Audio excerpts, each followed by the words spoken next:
काय म्हणताय? चक्क 1 रुपयात कुल्फी? विश्वास बसत नाही ना? मात्र हे खरं आहे. कोपरगाव तालुक्यातील संजीवनी परिसरात गणेश राऊत यांनी श्री गणेश कुल्फी दुकानासह कोपरगावात कुल्फीची फॅक्टरीज थाटली आहे. सध्या उन्हाची तीव्रता मोठ्या प्रमाणावर वाढत असल्याने नागरिक थंड पेय, आईस्क्रीम, कुल्फीला मोठ्या प्रमाणात पसंती देत असतानाच ग्राहकांची पसंती ओळखत गणेश राऊत यांनी श्री गणेश कुल्फी नावाने कुल्फी दुकान सुरू करत शुभारंभ प्रसंगी चक्क 1 रुपये दराने कुल्फीची विक्री केली आहे.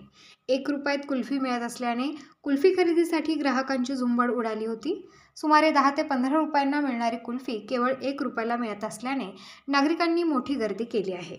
शुभारंभ प्रसंगीच्या या अनोख्या ऑफरची कोपरगाव शहरात मोठी चर्चा सुरू आहे. या श्री गणेश कुल्फी दुकानाचं उद्घाटन मंगळवारी शंकरराव कोल्हे सहकारी कारखान्याचे चेअरमन विवेक कोल्हे यांच्या हस्ते थाटामाटात करण्यात आले.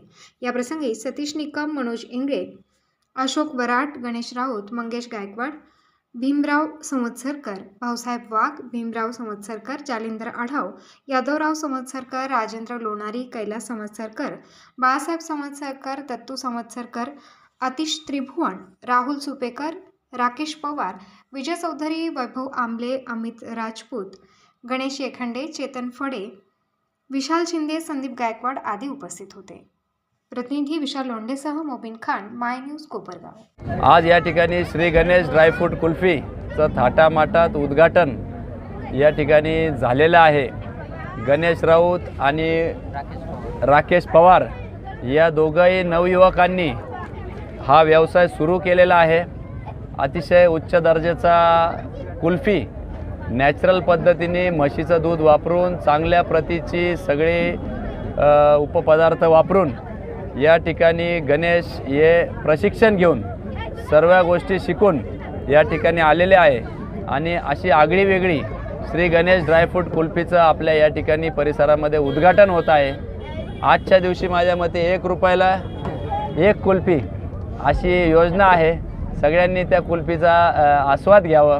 अशाच पद्धतीने फ्रँचायझी मॉडेल देखील ते भविष्यात देऊ इच्छिता. जास्तीत जास्त कोपरगावकरांनी या नवउद्योजकांना सपोर्ट करावं. उन्हाळ्याचे दिवस आहे. आपण सगळ्यांनी या कुल्फीचा 15 वेगवेगळ्या व्हरायटीच्या कुल्फ्या भविष्यात येणार आहे. त्याचा आपण सगळ्यांनी आस्वाद घ्यावं. पुनश्च एकदा दोन्ही युवकांना, नवउद्योजकांना खूप खूप शुभेच्छा. आज रोजगाराची संधी शोधत असताना या दोघांनीही नवीन उद्योग चालू करून रोजगार निर्मितीचं काम केलं आहे. निश्चितपणाने त्यांची ही नवीन उद्योजक म्हणून त्यांची नवीन ओळख पंचक्रोशीत होईल अशी अपेक्षा आहे. धन्यवाद.